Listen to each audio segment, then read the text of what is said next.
que era de la población joven y más o menos adulta de México, se está encogiendo. De tal manera que al ir pasando el tiempo, si las cosas continúan igual, pues se va a invertir completamente esta pirámide de distribución y serán los adultos y los adultos mayores los que predominantemente pueblen este país y serán menos jóvenes y menos niños. Entonces, esto está haciendo también que existan cambios drásticos en el consumo. No es lo mismo lo que consume mi esposa que tiene 60 años de edad, o yo que tengo 62, o mi suegra que tiene 90 años, que mi hijo que tiene 20. Entonces, esto hay que considerarlo porque trae también subsecuentemente un consumo específico de productos y de leche. ¿Qué pasa con el ingreso per cápita del país y después de esta crisis de la pandemia? Bueno, el Producto Interno per cápita del país ha caído casi un 20%, ¿ok? Es verdaderamente importante considerar que el poder adquisitivo está siendo disminuido por una crisis que es una crisis mundial y que esto tiene un impacto en el consumo, definitivamente. Se habla de que en el 2020 el ingreso per cápita en el país es algo así como de 9,600 dólares por mexicano en promedio. Entonces me pregunto yo, bueno, ¿qué pasa si ponemos esta distribución del ingreso en los niveles socioeconómicos y según los deciles que marca el reporte de INEGI? Pues me encuentro que en el nivel socioeconómico alto, donde los ingresos son en promedio 56,000 dólares al año, que decir esto, algo así como 100,000 pesos al mes, que representan como 13 millones casi de mexicanos. En el nivel socioeconómico medio por ingreso, donde el ingreso son como 36,000 pesos por mes, existen algo así como 38 millones de mexicanos. En el bajo, con un ingreso promedio de los 9,000 dólares al año que mencioné anteriormente, que son 15,000 pesos brutos de ingreso al año, existen otros 63 millones de mexicanos. Entre los dos, el medio y el bajo, pues se encuentra el 80% de los mexicanos, o nos encontramos, y ya marginalmente con ingresos de 6,000 pesos por mes, 3,000 dólares al año, existen otros 13 millones de mexicanos que conforman el 10% de la población en México. Obviamente que no tenemos acceso a alimentos, a productos y a servicios de igual manera en el nivel socioeconómico alto que en el medio, en el bajo y en el marginal. Y eso lo tenemos que entender, porque si los productos lácteos o los alimentos en general se encarecen, pues obviamente ese consumo disminuye drásticamente. Ya más adelante hago un símil un poquito ya más aterrizado al consumo de productos lácteos y los niveles socioeconómicos, pero tenemos que entender que debemos de tener productos asequibles y alcanzables para todos los mexicanos. Si se encarecen, pues tendremos problemas de consumo. Eso es un hecho. Simplemente para remarcar más o menos la pirámide expuesta, invertida, que llamo yo, donde la base están los mayores ingresos y en el pico de la pirámide los menores ingresos, pues nos damos cuenta que más del 70% de los hogares perciben ingresos por debajo del promedio, que el hogar promedio del decil más alto percibe ingresos 18 veces más alto que el del más bajo. Esto es decir, más o menos 778 pesos diarios contra 43. Y además que el ingreso promedio de un hogar del área urbana es casi del doble de un hogar rural, que también es otro factor que tenemos que considerar en el consumo. ¿Qué pasa con el sector lácteo? Nuestro sector, pues es por demás importante. La producción de leche de bovino representa el tercer lugar en el valor de producción pecuaria del país.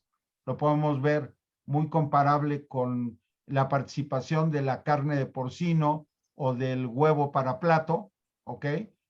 Quizás un poco menos que la carne de ave, y obviamente la carne de bovino es la que tiene mayor proporción.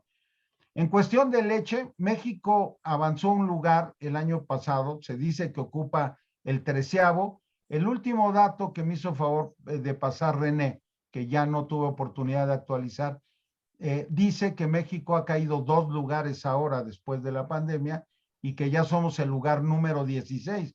Pero la verdad es que México produce poco de lo que se produce en el mundo entero, con un 2% aproximado de participación total. ¿Qué pasa? Y esta gráfica dice mucho, a mí me da muchas conclusiones. Es que México es por historia un país deficitario en la producción de leche en el país, con un déficit más o menos entre 30 y el 35%, pero eso no ha cambiado en los últimos, pues no sé, quizás 15, 20 años. Y algo muy importante es que para poder nosotros disminuir esa dependencia del exterior, pues hay que trabajar en algo muy importante que es la estacionalidad de la leche entre su producción y su consumo. En el primer semestre del año se produce, aquí pueden ver el gradiente de cambio en la mancha azul clara, se produce más leche de la que se consume. Es el gradiente marcado en la zona oscura en azul. Quiere decir que durante el primer semestre del año sobra leche.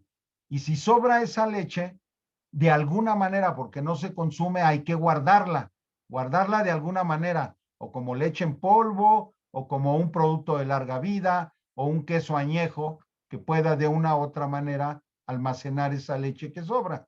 Pero en el segundo semestre, la estacionalidad es fuerte. Esta mancha oscura pasa a ser un consumo de gradiente mucho mayor y la producción baja. Entonces aquí es el momento que nosotros tenemos que sacar nuestra leche, entre comillas, de nuestro almacén para poder obsequiar en parte este déficit.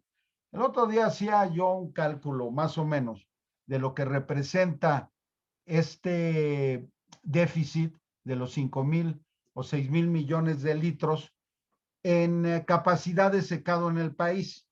Más o menos mi conclusión fue que tendríamos más o menos que construir para poder tener la producción y obsequiar esta estacionalidad, algo así como 60 plantas de secado en el país, como para poder estar manejando la estacionalidad de la leche, si es que tuviéramos la producción de esos 5 o de 6,000 millones. Entonces, uno de los factores importantes en el país para poder obsequiar este déficit y ser más autosuficientes es encontrar un sistema no solo de capacidad en planta, sino financiero que nos permitiera como país poder estar absorbiendo esta estacionalidad con flujos para poder almacenar la leche, etcétera.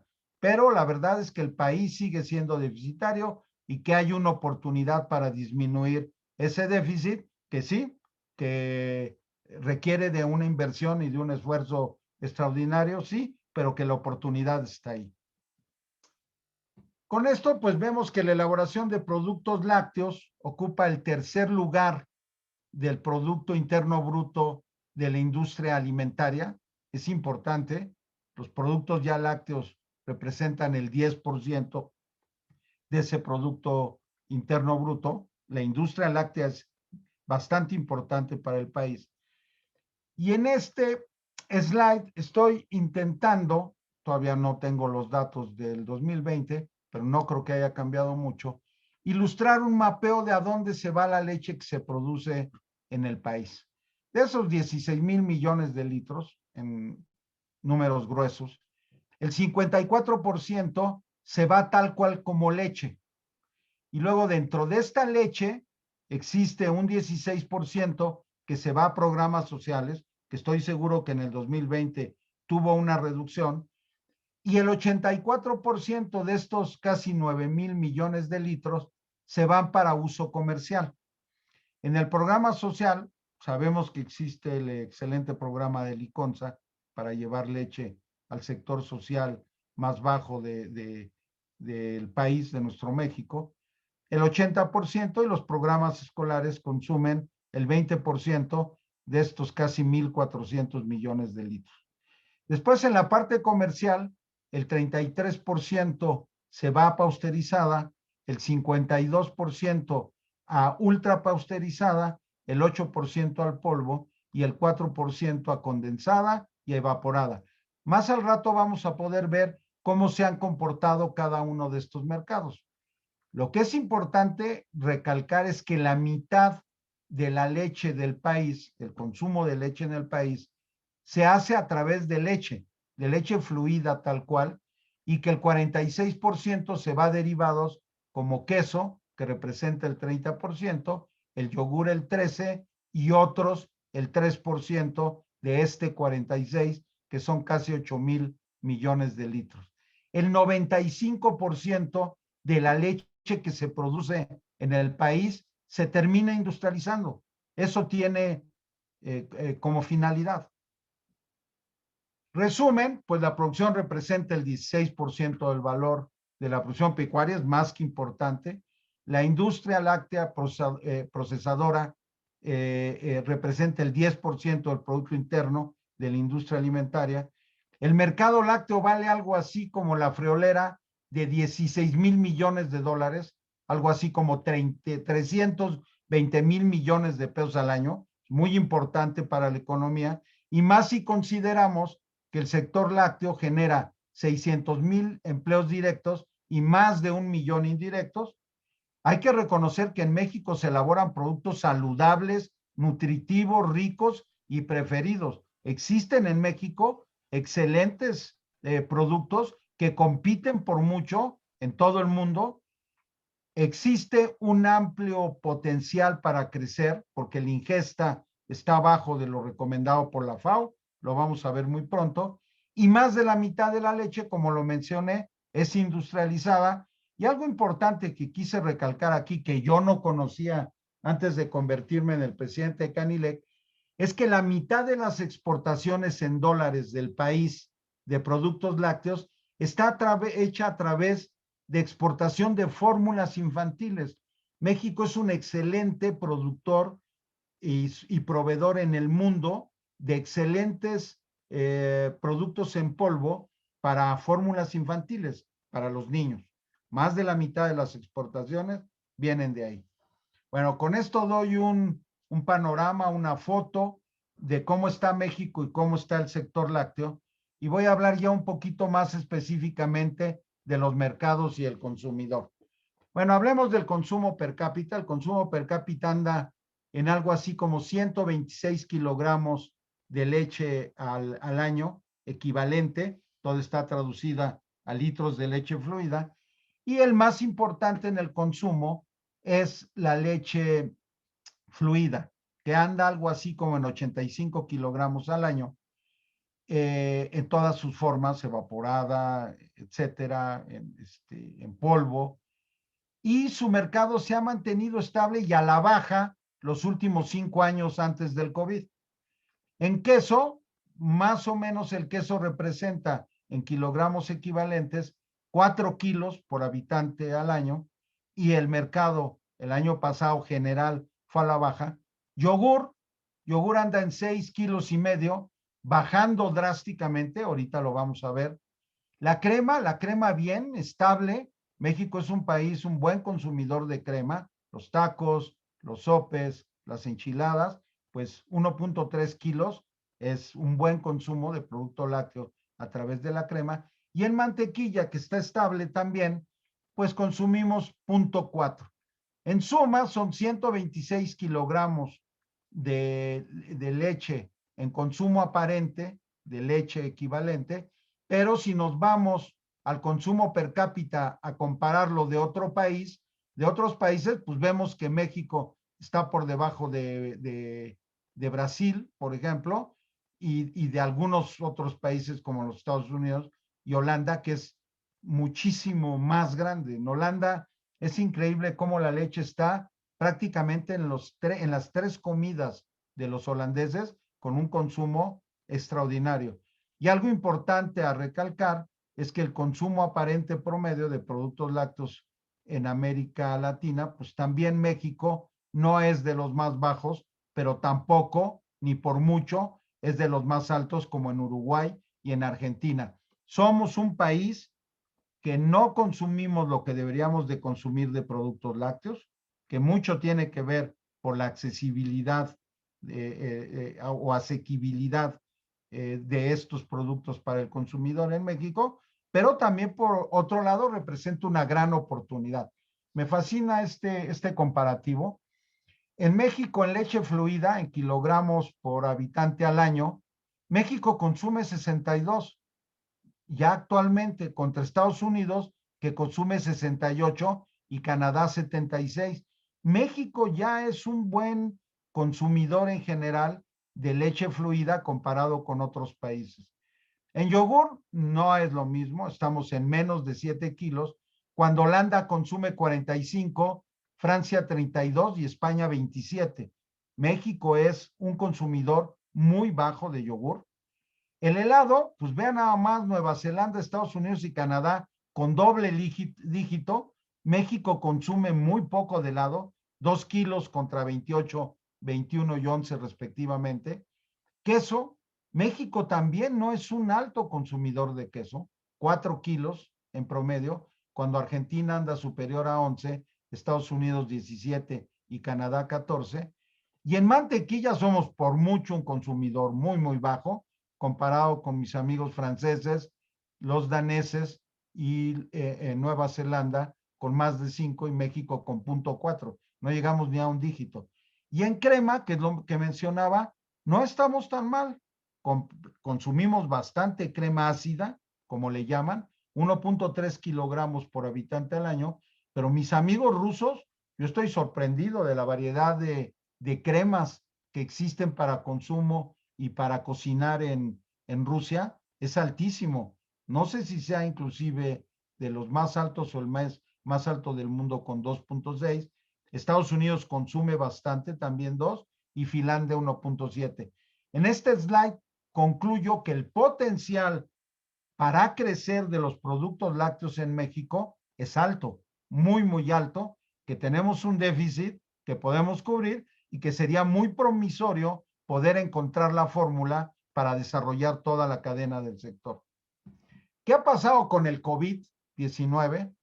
Agradezco públicamente el slide a Tetra Pak, donde pues nos ha platicado recientemente que en la salud y en el medio ambiente, que rodea ahora el consumo, incluyendo el COVID dentro del medio ambiente, hay cambios en la canasta de compra radicalmente. Los aceites comestibles han crecido 73%, las salsas para pasta, para el espagueti 41%, algunos quesos en el hogar, el consumo ha crecido 25%, la leche condensada en el hogar 41%, el puré de tomate 20%, y esto se debe a que los mexicanos estamos cocinando más en casa. Al demandar más en casa, pues los tamaños de los envases familiares están creciendo. Es sorprendente cómo ha crecido la presentación de leche ultrapasteurizada en 1.5 litros y ahora en 2 litros. También los consumidores están buscando diferentes tamaños o incrementar el tamaño o también algunos en porciones más bajas. Esto se ve muy claro en la leche blanca, quiero aclararle, la leche blanca no es más que la leche que conocemos para poder beber y desayunar todos los días. Existen nuevas formas de comprar. Obviamente la gente compra más los famosos multipacks, pero también compra en otros canales, los canales del e-commerce como Amazon o pedir productos puerta a puerta se ha incrementado, pero enorme. Entonces también la forma de comprar está cambiando. Los productos premium, a pesar de la crisis y los productos indulgentes para darnos nuestro gustito en casa, están incrementando. Muchos pensaban que no, pero ahora la gente gusta darse le gusta darse un placer en casa, porque pues no puede salir a disfrutar en la calle de algunos alimentos. Y ahora hay consumidores muy inteligentes que están checando precios en las redes sociales todos los días. Entonces, no podemos dejar afuera todos estos factores que están haciendo que cambie radicalmente el consumo. Vamos ahora a la categoría de leches fluidas para ver qué pasó en el 2020 y queriendo de alguna forma, con toda la incertidumbre que tenemos, querer pronosticar qué puede pasar en el 2021. Bueno, pues las leches blancas después de 5 años, estas leches ultra pasteurizadas, crecieron 2% después de que venían cayendo a 2% promedio. Los crecimientos se dieron en el primer Q, en el primer trimestre. Es un cambio radical a la estacionalidad de consumo que ayudó mucho a obsetear la estacionalidad de la producción.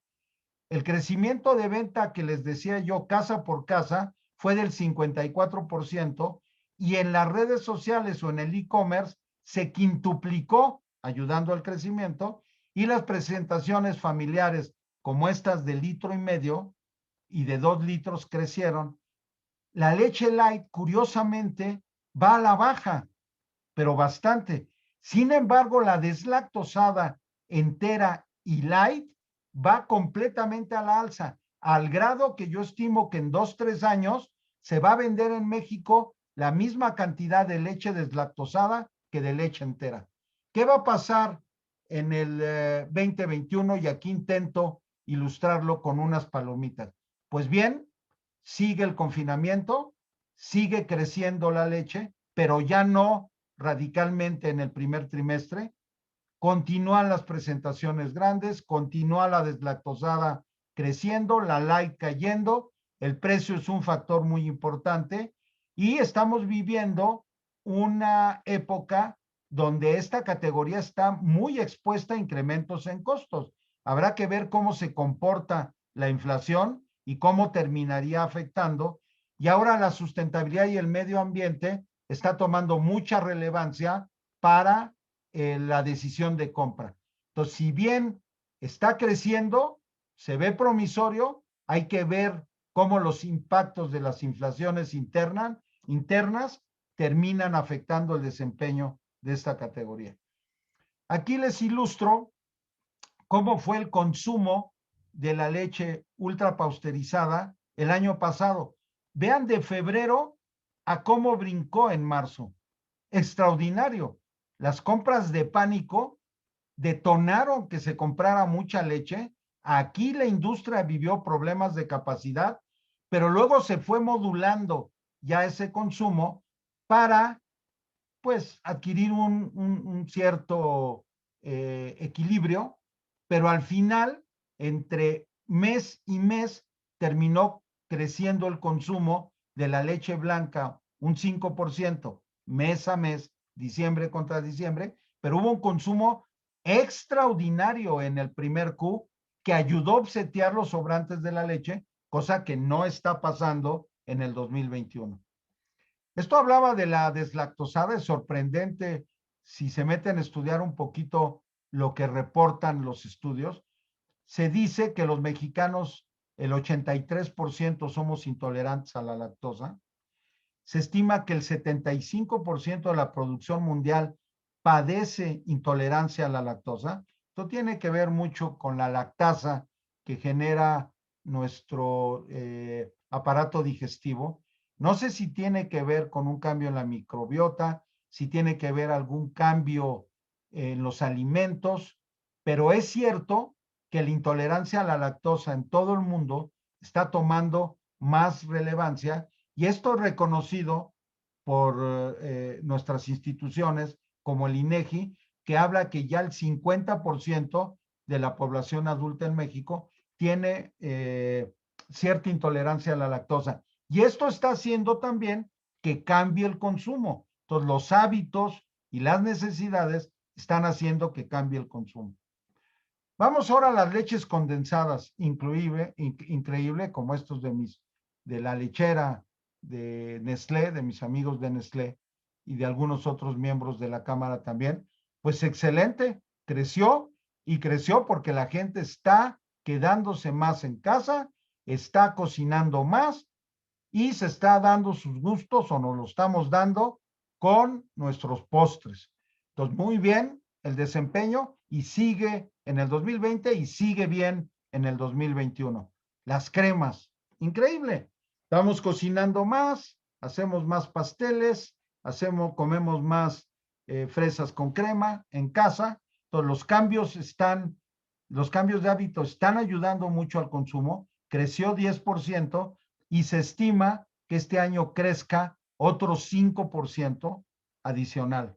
Entonces, como sigue el confinamiento, mientras siga, seguiremos consumiendo más crema en casa y esto seguirá motivando el consumo hacia la alza. Mantequillas, como estamos en casa, también crecieron las mantequillas.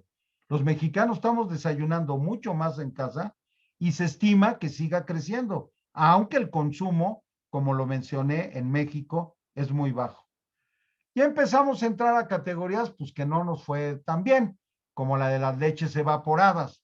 El crecimiento fue cero, es un mercado ya muy maduro, se utiliza mucho más la condensada para cocinar que la evaporada, como la famosa Carnation o la de nuestros amigos de Alpura.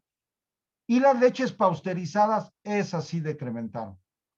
El mexicano que quiere ahora un producto de larga vida, pues no está comprando ya tanta leche pasteurizada y se cree que tendrá otro decremento más en el segundo año porque los mexicanos estamos buscando leches de larga vida. Y eso lo vemos aquí en este slide de mis amigos de Tetra Pak, donde vemos en la raya azul la caída de la leche pasteurizada que habla en este periodo año contra año de menos 1.2.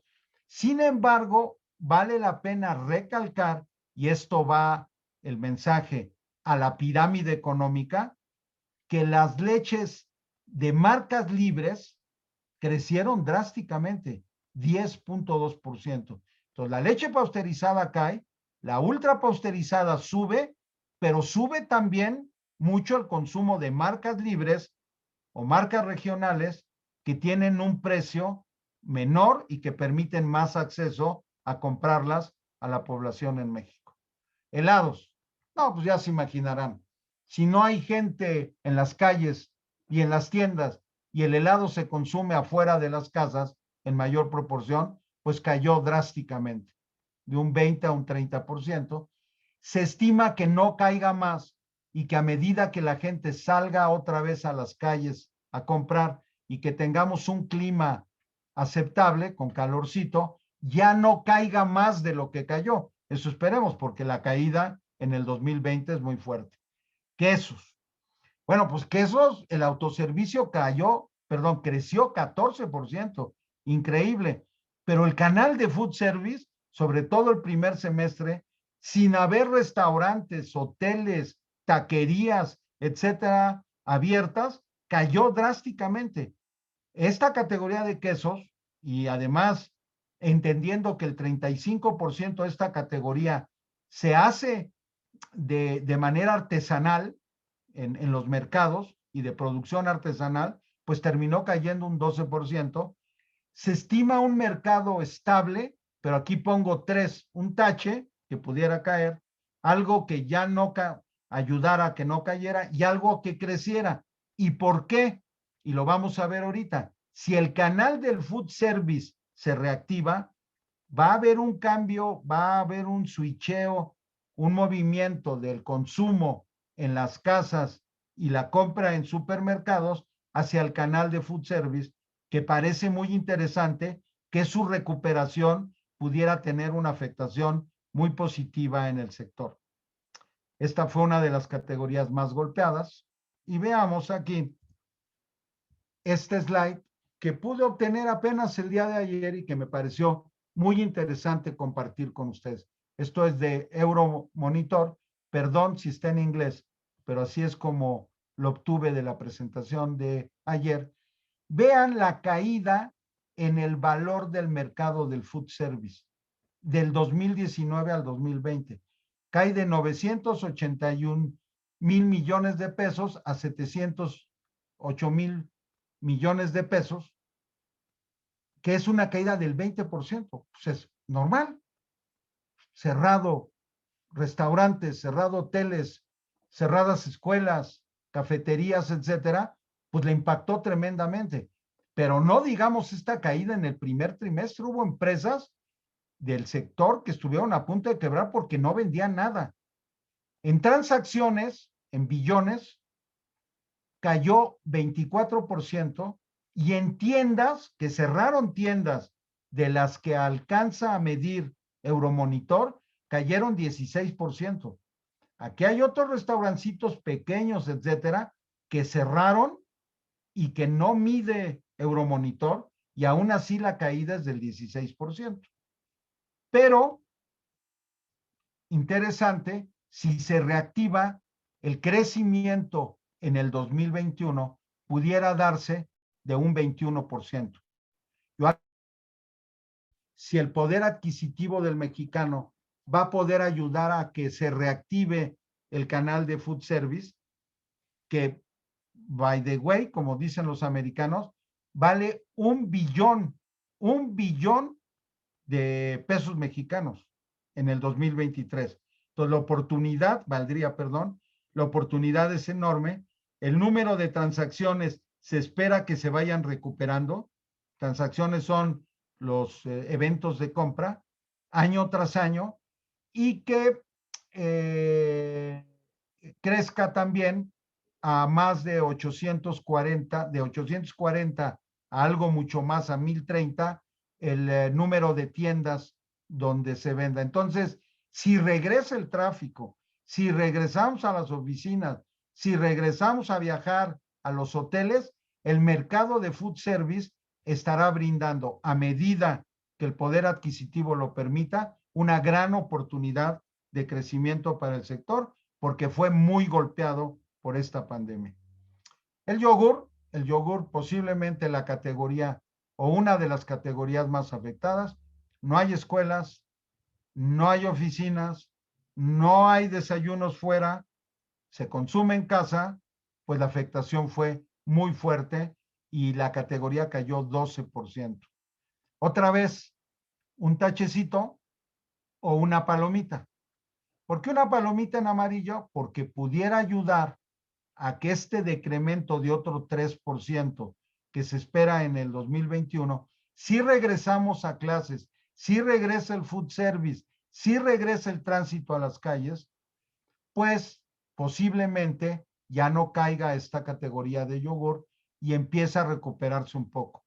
Sin embargo, y si se fijan, intento ilustrar en cada una de las categorías los productos para que podamos entender. Encontrarán un común denominador, que son los sellos ahora en cada una de las categorías, que ya había que esperar qué impacto van a tener, sobre todo en los productos saludables. Hablábamos del yogur, el yogur que tiene dulzor, que tiene frutas, etcétera, pues no es posible por el momento quitarle un sello o quitarle dos sellos.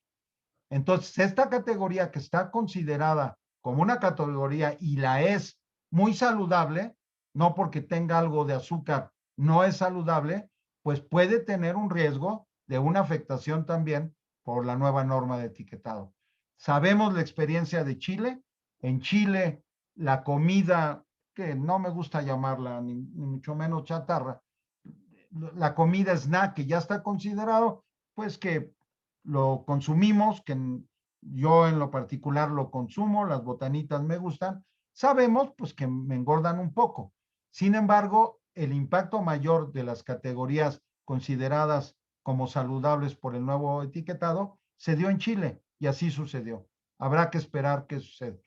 Vean esta caída tan drástica ya de la relevancia del yogur en México.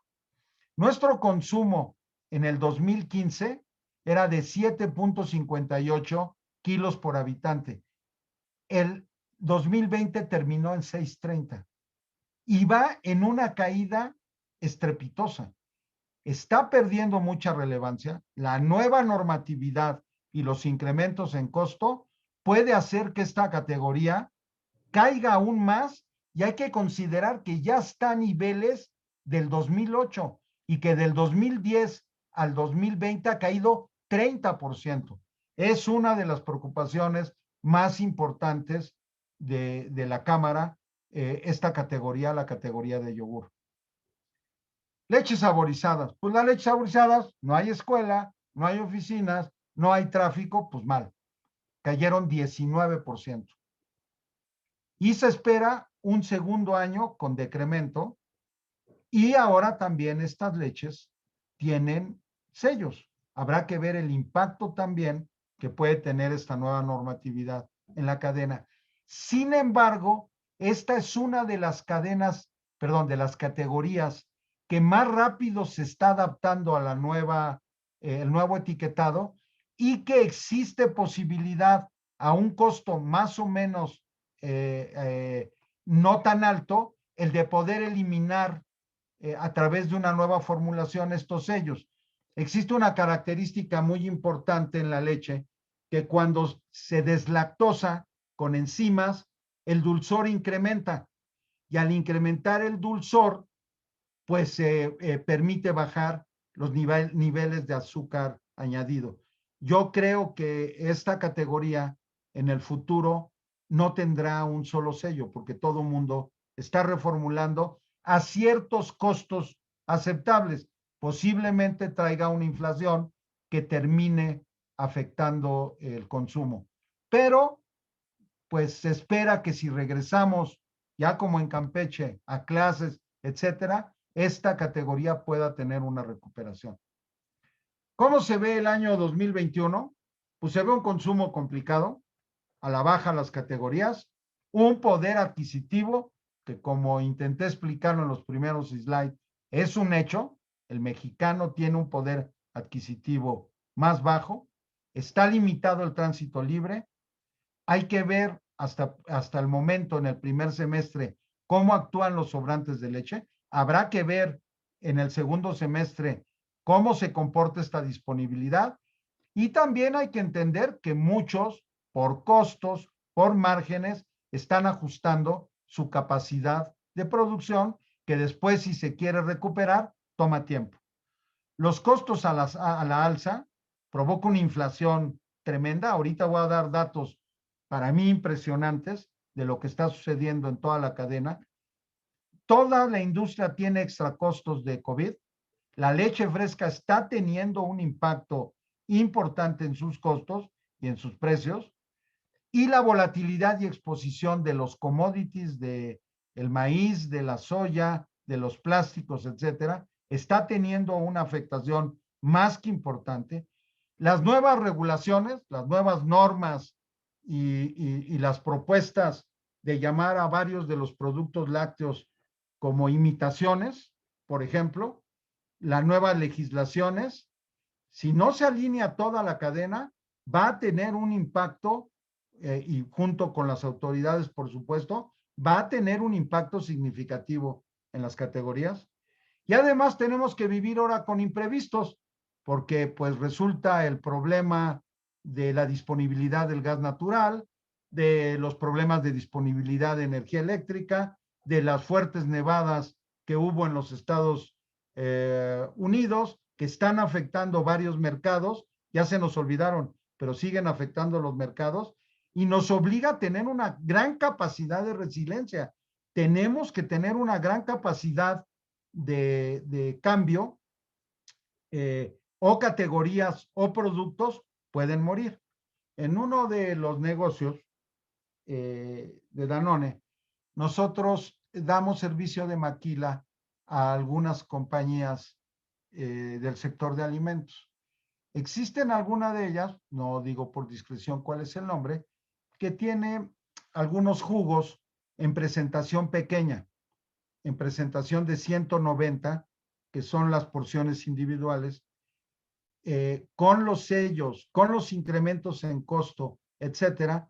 Ellos me notificaron la semana pasada que han tomado la decisión de salirse del mercado, porque para reformular, van a tener que incrementar mucho sus costos y ya no van a poder competir. Por lo tanto, decidieron salirse del mercado. Entonces, a mí me parece que esta capacidad de resiliencia es en serio y que mucho depende la supervivencia de muchos productos y de muchas industrias de esa capacidad de adaptarse al cambio.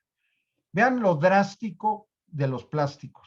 Polietileno, de los que se hacen las botellitas, del polietileno que también se usa para las canastas, del polietileno que se usa para hacer envases que parecieran de cartón, pero que tienen un film de polietileno. En contratos de polietileno ha crecido el precio en lo que va del año 45% en dólares. Y los que no teníamos contrato, no tienen contrato, el precio se ha multiplicado por 2. Esto tiene un impacto enorme. El polipropileno, con el que se hacen tapitas y se hacen algunos botecitos de yogur también, ha crecido 65 en dólares, ha multiplicado su precio por 3, como pueden ver en estas gráficas, y además no hay polipropileno en el mundo. Estamos teniendo problemas para abastecer de resina para hacer envases. Y el poliestireno, que es otro plástico, suena mucho a polis, perdón, pero todos son plásticos, poli quiere decir muchos, de los que se hacen algunos potecitos de yogur, ha crecido 85% en dólares. 85%. En este tipo de mercados no hay contratos. La esperanza es que pareciera que en el futuro va a tender a bajar, pero en abril está en su pico más alto. Veamos el papel. El papel internacionalmente con el que se hacen algunos envases, en suma con el film que yo platiqué, donde se hacen cajas de cartón, donde se hacen materiales para distribuir los productos o para empacar, por ejemplo, la grasa anhidra, ha multiplicado su precio por 2 en dólares mundialmente. Entonces, el papel también está teniendo incrementos muy apreciables. El maíz, 19% de incremento promedio en dólares. La soya, 10% de incremento promedio contra el pico más alto del año pasado. Entonces, también los productores, también la industria derivado del maíz y de la soya, estamos teniendo incrementos sustanciales en nuestros costos. La leche en polvo a nivel mundial, que también México importa leche en polvo, ha crecido 17% en dólares, pero aquí la importación de la leche en polvo viene para poder obsequiar la estacionalidad, no por otra cosa, porque está bastante cara, pues ha incrementado también sus costos y incrementa el costo de la industria. Y la crema también en dólares ha incrementado 14% su precio. Es cierto que la evaluación del peso ayuda un poco a obsequiar estos incrementos, porque el tipo de cambio, sorpresivamente, va a la baja y esto ayuda un poco a obsequiar los incrementos de los precios en pesos, no en dólares. Entonces, tenemos en contra que el incremento probacional no está creciendo, que la economía está complicada y que el ingreso per cápita va a la baja, que la relevancia de las categorías de lácteos nos están cambiando por otros productos, esa es la verdad, que la normatividad y sobre todo la sobrenormatividad, sobrenormar productos, meterle 10% de fruta a un yogur o incrementarle la fruta, pues antes y después se seguirá llamando yogur, pero los costos no tienen absolutamente nada que ver y esto puede terminar como un ejemplo nada más afectando la inflación del yogur y por lo tanto el consumo, los costos, por todo lo que venimos platicando, que necesariamente se van a tener que ajustar las cadenas y que necesariamente va a tener un impacto en el consumo, que está provocando obviamente una inflación en el sector y en el país.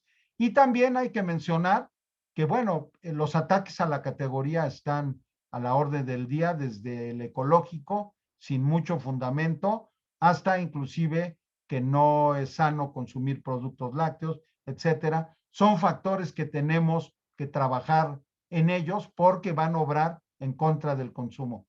Sin embargo, a favor, existen posibilidades de cambiar hábitos de consumo, como el de la leche, de desayunar en casa y consumir más leche. Ojalá se quede.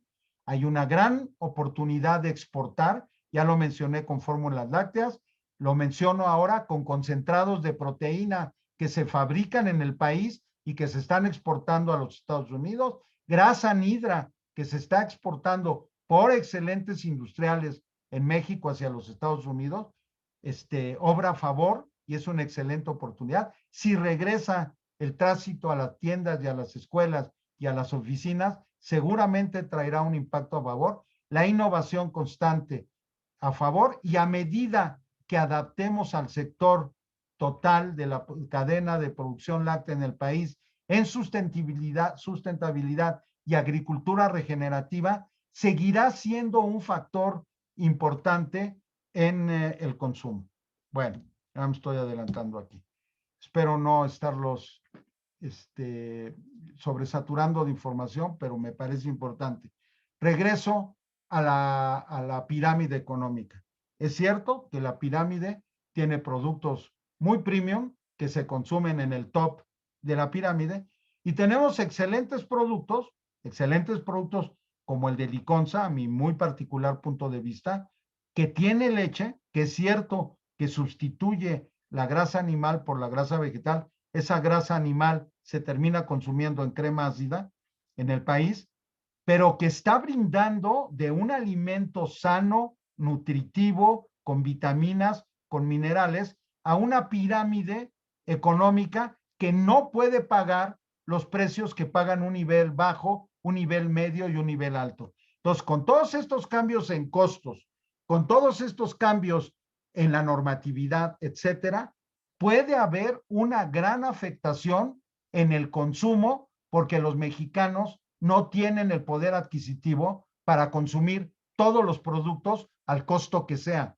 Y es algo que tenemos que reflexionar, es algo que tenemos que actuar y tenemos que asegurar, como su palabra en español lo dice, en inglés es affordables, productos affordables, aquí son productos asequibles, que el consumidor pueda tener acceso para comprarlos, no solo por distribución, sino también acorde a su nivel de ingreso y a su poder adquisitivo. Entonces, esta es una de las grandes preocupaciones del sector. En el 2020, gracias a todo esto que les he platicado, pues hubo un equilibrio en la producción y en el consumo de leche en el país. No hubo sobrantes drásticos. Me parece que el sector pasó bien el 2020, pero el 2021 está siendo más complicado para todos que el 2020. ¿Se va a mantener esta producción y consumo en equilibrio? ¿O el consumo va a caer drásticamente y la producción va a ser mayor? ¿O el consumo será mayor y la producción menor? Es un gran acertijo para el 2021, pero gran acertijo. Por esto, los grandes retos que tenemos como sector en el 2021 es mantener y aumentar el consumo de productos saludables y nutritivos, pero para todos los mexicanos, no para un sector o para otro, y más en tiempos del COVID, que aquí pongo a este señor de COVID, que no va a dejarnos este año 2021. Hay que entender que en menor medida va a permanecer, que debemos de mejorar y mantener la competitividad en toda la cadena del sector y más ante los embates de los commodities y la normatividad. Tenemos que salir juntos de esto. ¿Qué tenemos que buscar? Un desarrollo de normatividad ética, transparente, con fundamentos técnicos, basada en normatividad internacional. No somos los creadores del queso ni del yogur, por ejemplo, y en beneficio de todo el sector, del país y del consumidor. No podemos ir hacia la sobrenormatividad o van a terminar afectando o vamos a terminar afectando drásticamente el consumo de productos lácteos en el país. Hay que aprender a manejar más eficiente en beneficio de todos la estacionalidad del país y además tenemos que mejorar la comunicación y la cooperación con las autoridades en general, pero también con toda la cadena productiva del sector lácteo en el país. Prioridades: el consumo tiene oportunidades y riesgos, como lo vimos, la normatividad, somos los primeros en promover que existan normas en el país y que se cumplan. Somos el sector más normado de alimentos en México. Requerimos de una mejor planeación en la revisión de las normas, una alineación más efectiva y transparente respetando los acuerdos, donde el trabajo con Cofocalec, donde el trabajo con la Comisión Ejecutiva Bovinos Leche es vital y es muy bueno. La apertura desde el inicio de un objeto tutelar, ¿para qué estamos promoviendo el cambio de una norma? La sustentabilidad, o trabajamos en la seguridad alimentaria, en el medio ambiente, en el bienestar animal y en la autosuficiencia alimentaria, que ahora son elementos importantes de decisión de compra, o los consumidores van a emigrar a otras categorías. El comercio exterior, y más con la entrada del PTT o del Transpacífico, que ahora tiene otro nombre, va a brindar oportunidades muy interesantes de exportar productos lácteos a Centro y Sudamérica si tenemos la cadena logística, y obviamente tenemos que trabajar en equipo, debemos de tener una proximidad muy grande en toda la cadena del sector, buscando pues nuevas oportunidades, que tengamos la capacidad y la resiliencia, las políticas, los planes, los proyectos, y todos con un objetivo en común que debe ser en pro del sector lácteo y del beneficio del país. Con esto termino y no me queda más que decirles muchas gracias.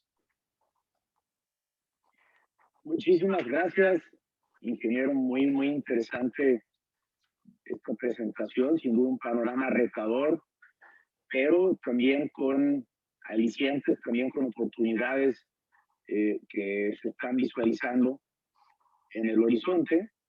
Y bueno, ya dependerá en gran parte de nosotros, de la industria, de los productores, de los comercializadores, de cómo nos podemos integrar y realmente demostrar nuestra resiliencia para que este alimento siga siendo una opción para todos los mexicanos, como lo comentabas, de todos los niveles. Cada uno tiene sus particularidades, pero tenemos que llegar a todos y todas las mexicanas y mexicanos. Pues, si tienen a bien, pasamos a la sesión de preguntas y respuestas. Tenemos ya algunas preguntas aquí. También recibí otras por acá en el chat. La primera es de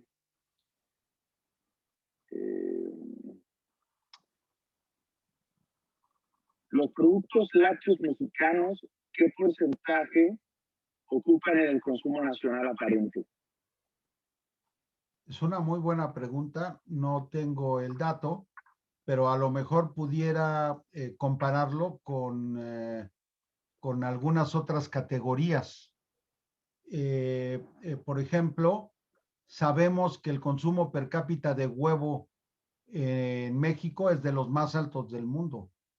No recuerdo si es a niveles de 25 kilos por habitantes al año, cuando vemos un consumo de menos, ahora yo estimo de menos de 6 kilos, pues vemos que comparado con el huevo no tiene nada que ver, comparada con la carne no tiene nada que ver. Me parece que somos una de las proteínas que más oportunidades tenemos de crecer. No tengo el dato, me parece relevante y me llevo la tarea de ver y compararlo contra otras categorías, pero es un hecho, si no mal recuerdo, por ejemplo, la carne de puerco, si no me equivoco, anda en 9 kilogramos por habitante, etcétera. A mí me parece que el sector lácteo no está formando, y por cambio de relevancia, no está formando ni con la tendencia que tiene a formar más parte importante en el consumo aparente de los mexicanos. No, este incremento en el consumo de la leche blanca fue más en pandemia que por hábitos de consumo. Es preocupante. Por eso tiene la prioridad número 1. Ok, interesante. Gracias. Tengo otra pregunta aquí de José Hernández. y dice, buen día, ¿cuál es el costo de producción de la industrialización de la leche? Un litro de leche en UHT en supermercados se vende 22, 23 y el productor 7 pesos, se le paga 7 pesos, es decir, una diferencia de 200%. ¿No se ajusta esta diferencia en un equilibrio productor-industria-consumidor? Sí, yo creo que cuando hablamos de los costos de producción, a veces se compara única y exclusivamente el precio en el que se vende en el que se compra un litro de leche contra el que se vende. Pero no podemos perder de vista que la estacionalidad y el manejo de la estacionalidad tiene un costo importantísimo. Si yo tengo una base de producción de leche fresca, cuando me sobra leche, pues tengo que secarla, ¿verdad? Y cuando se seca, estoy incurriendo en un costo. Cuando la almaceno por espacio de 6 meses, financieramente estoy cayendo en un costo. Entonces, el costo de producir no únicamente y exclusivamente se tiene que comparar contra el costo de compra. Hay que entender toda la cadena de costos. Distribuir la leche tiene un costo altísimo en el país. ¿Cuántos kilómetros hay, por ejemplo, de Tijuana a Quintana Roo? El país es enorme. Es uno de los países en distancias y costos de distribución más altos, que puede caer un costo de distribución, no de leche, de un líquido, de un jugo, de un agua, etcétera, hasta en 3 pesos por litro. Y después hay que entender que todo tiene una cadena. Hay quien produce la leche, hay quien produce el producto lácteo, y luego hay que distribuirlo y luego hay alguien que lo vende. Y ese también ese que lo vende, tiene también un margen. Entonces, para poder comparar verdaderamente y entender los márgenes, hay que entender toda la cadena de costos, que no es exclusivamente los costos de compra de la leche. Hablé de los envases, ¿no?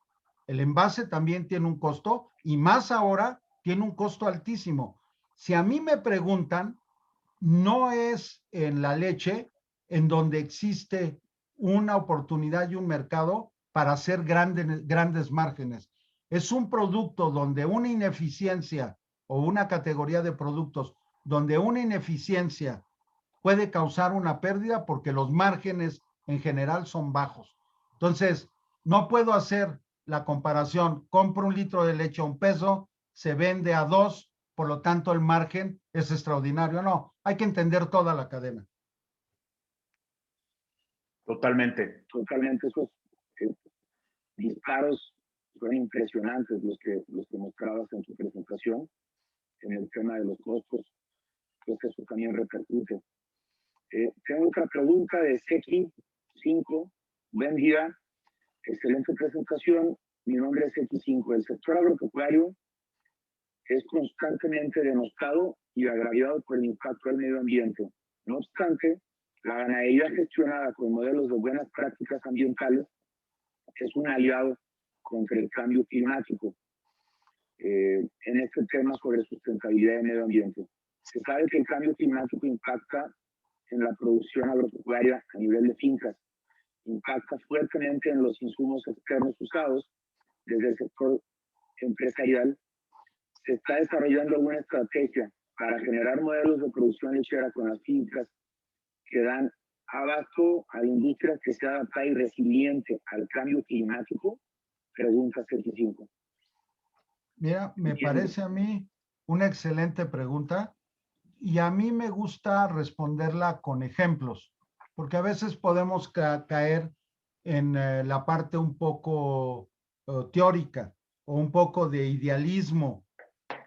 Yo una de las mejores presentaciones que he visto sobre cambio climático, el medio ambiente y la producción de leche, la vi hace escasa unas semanas y fue promovida por la CNOG, donde Sergio tiene mucha participación, y donde nos mostraron el efecto que tiene la producción de leche en la generación de gases invernaderos. Y nos dimos cuenta que por lo menos en el metano, el ciclo de producción de leche, el ciclo total de economía circular de leche, por mucho alcanza a reprocesar el metano que se produce y que entonces ese ataque que se hace que la producción de leche genera cualquier cantidad de metano no es cierto. Regresemos un poco a las clases en la escuela, donde hablábamos de la clorofila y del ciclo del carbono. La naturaleza está diseñada para absorber el CO2 que se genera. El problema es que la actividad está generando más CO2 de lo que el medio ambiente está preparado Bien. para poder manejar. Entonces, eso hace que exista pues mayor gases, una mayor cantidad de gases invernaderos en el medio ambiente. Entonces, en la leche voy a dar ejemplos tácitos de algunos proyectos donde se está trabajando al respecto del medio ambiente. Y déjenme decirles, por ejemplo, en Danone, dentro de mis objetivos, cuando manejaba yo la leche directamente, tenía objetivos y mi incremento de salario, mi ingreso, estaba ligado a esos incrementos de sustentabilidad y de agricultura sustentable. Entre ellos también lo social, como el proyecto Margarita. Existen planes y proyectos hechos una realidad, donde a través de paneles solares en el proyecto Margarita, y los pueden ir a visitar, están generando toda la electricidad que requieren para operar el establo, entre ellos el enfriamiento, que tiene un costo muy importante para el productor pequeño. Existen una gran cantidad en el país de establos que tienen generación de energía eléctrica y que generan una biomasa y un biogás. En esa parte no ha proliferado tanto porque los beneficios, sobre todo económicos, no han venido, pero existe también un manejo de ese metano para producir energía eléctrica. Existen ya en el país establos que están certificados, si no recuerdo son 6 o 10, de Alpura en bienestar animal. Existen proyectos caminando donde vacas están conectadas a una computadora y la computadora está asistiendo al productor para convertirse en su asesor y mejorar los rendimientos. La mejor manera de disminuir el efecto de gases invernaderos por la producción de leche es aumentando la producción por vaca. Entonces, todos esos proyectos están soportados y están amparados bajo el paraguas de producir leche de una manera más sustentable. Y podría tener más ejemplos, nos tomaría más tiempo, pero lo que le está faltando a la industria es hacer del conocimiento de todos estos proyectos y estas acciones que están teniendo efecto en la disminución de los gases invernadero, de la emisión de gases invernaderos y que están trayendo un beneficio climático también. Voy a terminar con un ejemplo. Existe ya una compañía, DMS, que está trabajando y investigando con algunas enzimas que están convirtiendo a través de la alimentación en la vaca el metano en ácidos grasos. Son un hecho, ya se están experimentando y es otra de las medidas que está desarrollando el sector para poder ser más amigable con todo este aspecto de sustentabilidad. Excelente. Ahí creo que mi video no se está pudiendo ver. Bueno, voy a seguir. José Luis Dávalos, excelente presentación, Mariano. ¿Cuál es el costo en la industria de adecuar 1 kilo de leche en polvo importada a 1 litro de leche para su consumo intermedio en la industria o para el consumidor? Mira, el costo de poder reconstituirse, así lo entiendo, José Luis, que te mando un saludo. El costo de reconstituir una leche, haciendo el equivalente a 3 de grasa, mucho depende de si tienes crema disponible o no tienes crema disponible para poder reconstituirla. Para poder reconstituir 1 litro de leche equivalente se necesita leche en polvo, que más o menos 10 litros, 11 litros de leche fluida se convierten en 1 kilogramo de leche en polvo, y luego viene la reconversión de 1 kilogramo de leche en polvo que te puede dar 10 litros de leche. Tiene el costo de la leche en polvo, más aparte la crema que le agregues. Si tienes la crema, tu costo es menor, debe de andar cerca de los 8 pesos y pico por litro de leche. Si no tienes la crema, tienes que importar la crema. Luego esa grasa la tienes que fundir, la tienes que incorporar y tienes un gasto industrial. Yo estimo que el precio anda entre los 9 y los 9.20 de costo de reconstitución. Excelente. Gracias. Esto fue para José Luis. Y tenemos una última pregunta que nos vamos a tomar la tarea de responder, y es de Osvaldo Martínez. Dice: el aumento del precio de los granos está afectando al productor al grado de que varios han vendido sus sacos. ¿Qué se espera al futuro con esta reducción? ¿No cree que puede haber desabasto para la industria por esta razón? Lo dije, ¿recuerdan mi gráfica de las balanzas? Donde ponía yo si iba a haber equilibrio, iba a disminuir el consumo, iba a disminuir la producción. Es un hecho innegable que está habiendo incrementos fuertes en los costos de producción de la leche, es que está habiendo incrementos en costos sustanciales en la industrialización de esa leche, y es un hecho que sí puede terminar afectando la producción y el consumo de productos lácteos.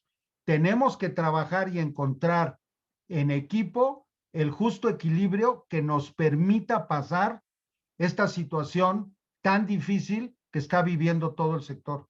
Y sí, puede tener repercusión. Si yo bajo mi venta de productos lácteos y no tengo manera de llenar una planta y de absorber los costos fijos, esa planta y esa industria de productos lácteos tiene riesgo de cerrar. Lo mismo pasa con el productor. Si el productor no tiene una utilidad y no tiene un margen aceptable, va a tener también que ajustar sus capacidades. Y en eso es lo que en conjunto nos tenemos que abocar a resolver. Gracias. Y una última, y de Carlos Ruiz: ¿cuáles serán los envases de lácteos en el futuro, considerando la escasez de películas plásticas? Mira, ¿cuál es el futuro de los plásticos? Yo creo que el futuro de los plásticos, y esta es percepción mía, va a depender mucho de qué tan buenos seamos y capaces de reciclar. Si tú me preguntas sobre los plásticos y mi vida relacionada a los plásticos, yo pienso en ellos cada vez que me van a inyectar o cada vez que estoy en un hospital y me van a poner una inyección o me van a poner un suero.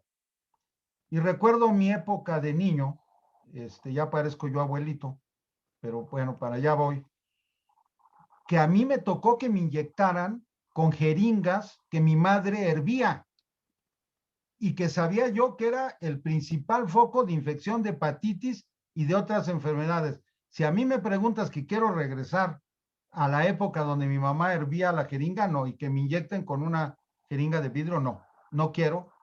Yo confío y creo en los plásticos y todos sus beneficios. Donde debemos de trabajar es en reciclarlos, en tener plásticos que sean más friendly o amigables con el medio ambiente. Entonces yo creo que en los plásticos, a medida que en el sector lácteo, perdón, a medida que seamos más capaces de reciclar, los plásticos seguirán siendo una parte fundamental en el envase de productos lácteos, ya sea en un film o en una botella. tenemos que aprender a manejarlos mejor y a manejar mejor todo el reciclado. Si me preguntas la otra parte que van en bricks de diferentes proveedores, me parece que el papel, que forma parte importante del componente de esos envases, el reciclarlo y encontrar unas maneras de reutilizarlo es importante. Ya hay muchos avances, a lo mejor no necesariamente en volver a hacer un envase, pero sí en crear otros materiales a través de ellos que puedan ser utilizados en beneficio de la humanidad. Entonces yo creo que los plásticos van a seguir siendo parte importantísima del sector y trabajemos en ver cómo los hacemos más amigables con el medio ambiente y los reusamos. Ya saben, el famoso 3 R's que se maneja en la industria de todos los envases y los plásticos. Reduce, recicla. Reduce, recicla. Reutiliza. Exactamente. ¿Ok? Sí. Si Excelente. trabajamos, los plásticos van a estar con nosotros y son buenos y hay que buscar que sean más amigables en todo el sector. Se puede. Sí. Gracias por esta respuesta, ingeniero. Pues hemos llegado a la conclusión de nuestra sesión de preguntas y respuestas. Tengo por ahí un aviso de uno de nuestros patrocinadores, SmartBelt. Es muy breve, menos de 1 minuto. Quiero permitirle a Juan que nos comparta su experiencia, su aviso. Juan, ¿qué tal? ¿Cómo estás? ¿Nos ves? ¿Qué tal? Buenos días, Paco. Mario Salcedo, muchas gracias por tu plática, muy interesante la perspectiva. Paco, muchas gracias por el espacio. Nada más permítanme, no sé si estás compartiendo pantalla. ¿O ya estoy compartiendo pantalla yo? Ahí estás compartiendo pantalla. Sí, disculpen, esto en mi celular, entonces está medio complicado. Listo. Bueno, no les robo mucho tiempo. Primero agradecerles el espacio, Paco y organizadores de ANG y pues todo el grupo. De mi parte, pues complementar un poco lo que comentaba Mariano en el sentido de que el manejo de datos para el ganadero es súper importante. En SmartBelt lo conocemos y estamos dando que tengan un mejor manejo reproductivo y es por eso que hemos ido desarrollando una aplicación móvil que les permitirá utilizarlo en condiciones de baja o nula conectividad en sus ranchos para registrar eventos reproductivos tales como celo, inseminaciones, diagnósticos de preñez y eventos de parto, así como eventos de salud tales como enfermedades o accidentes. Entonces, nada más, pues hacerles una atenta invitación a los que son productores dentro del foro a que se registren en nuestra aplicación a través de www.smartbelt.app, en donde podrán utilizarlo de manera gratuita hasta por 50 vacas en producción. Actualmente la versión que estarán utilizando solo aplicará para vacas en producción. Estamos trabajando en actualizaciones para que puedan registrar todo su hato, toros que utilizan para la inseminación, bien sea por inseminación artificial o monta, y las vaquillas. De nuevo, pues muchas gracias, Paco, por el espacio. Gracias, Juan. Excelente aplicación, muy buena iniciativa. Ahí lo tienen si quieren contactar a Juan Bordes. Puedo poner sus datos en el panel.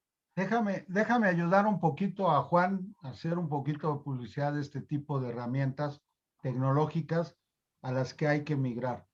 Yo estoy convencido que al tener una herramienta de este tipo, que le avisa al productor y más ahora al hijo del productor, que quiere estar conectado en Facebook, que quiere gozar de los antros, que no quiere estar toda la vida atado a tener que visitar y conocer todas las vacas, etcétera. Este tipo de herramientas que le avisan al productor, hey, Rosita no durmió, Rosita no está comiendo, vela a ver porque puede tener problemas de esto y de esto otro, se está convirtiendo en una herramienta fundamental. Te felicito, Juan. Yo creo que este tipo de aplicaciones y de herramientas tecnológicas al productor es vital y de mucha ayuda hoy y en el futuro. Muchas gracias, Mariano. Y complementando, vi que comentabas lo de Proyecto Margarita. Hemos estado muy de cerca. También vi que comentaban del doctor Fernando Saucedo. Con él colaboramos mucho para el diseño. Nos ha acompañado como mentor en diseñar los algoritmos. Entonces también pueden tener la confianza de la información que les estaremos entregando. De nuevo, gracias, Mariano y Grupo ANG, Paco, en especial a ti. Gracias, Juan. Pues bien, hemos llegado al final de nuestro simposio. Le quiero dar las gracias a nombre del comité organizador del SIGAN Leche 2021 al ingeniero Mariano Salceda, a nombre de Horacio, de Ignacio, de Sergio, de Francisco Mayorga, muy agradecidos, muy nutridos en esta información tan relevante, tan fresca que nos comparte, ingeniero. Estuve recibiendo ahí algunos mensajes en el chat de pues agradable impresión sobre lo que nos comparte. Y bueno, pues no me queda más que estar a sus órdenes y decir que el SIGAN es precisamente ese vehículo con el que llegamos a pequeños, medianos y también, ¿por qué no?, grandes productores y aficionados, gente que está en la cadena de la leche y que busca estar en actualización continua, en actualización permanente sobre qué es lo que está aconteciendo. Los invitamos al SIGAN de la próxima semana, que tendría como título Opciones y Alternativas Nutricionales ante una realidad compleja, con el ponente Nicolás Arias Villegas. Es el próximo jueves a la misma hora, 9 de la mañana, registro en la página de internet www.sigan.org.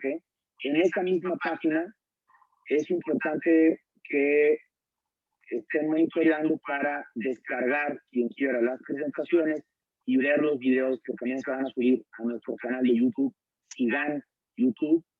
Y bueno, pues no me queda nada más que añadir. No sé si alguien del comité organizador quiera extender algo como mensaje. Y si no, pues, ingeniero, muchísimas gracias. De verdad, felicitarlo de nuevo. Paco, muchas gracias a todos por su tiempo, por la atención, por la oportunidad de preparar una presentación, de aterrizar bien lo que está pasando. Los beneficios son tangibles y extender y ratificar otra vez que la industria y a través de Canilec estamos en la mejor disposición de trabajar en pos de todo el sector y que los retos que vamos a enfrentar los debemos y queremos enfrentarlos juntos. Muchísimas gracias. Felicidades y que tengan muy buen día a todos. Hasta luego, buen día. Hasta luego.